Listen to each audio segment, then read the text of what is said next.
नमस्ते प्रणाम, हमारे चैनल में स्वागत है। हम विवाह गीत गा रहे हैं, आप लोग ज़रूर सपोर्ट करिएगा।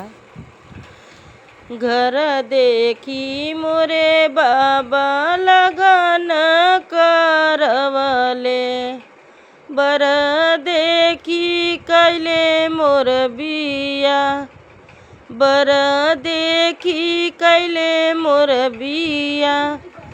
भीतरे के हाल नाही जननी ए बेटी, किस्मत लिखेला भगवान, किस्मत लिखन भगवान।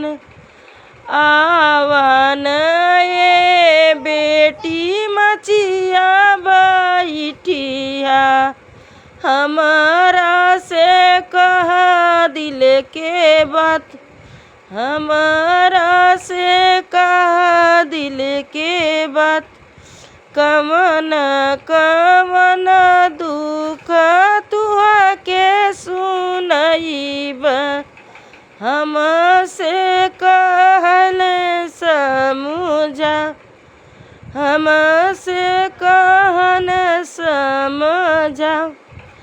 अकरी के पति बेटी देखत सुहावन,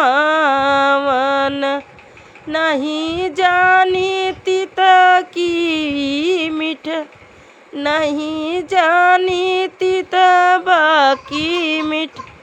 महल ही देखी बेटी तुहा के बियानी, नहीं जननी दुख बाकी सुख, नहीं जननी दुख बाकी सुख। सुंदर बर देखी पढ़न पंडितवा, नहीं जनन गुण यस गुण, नहीं जनन गुण यस गुण। दुआरे पर गईली देखनी आंगनमा, हरे तुलसी करी न दिहनी तोहर, तुलसी करी न दिहनी तुहर।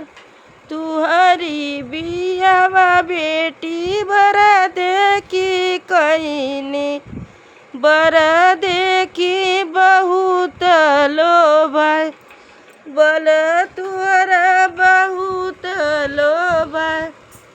धन्यवाद।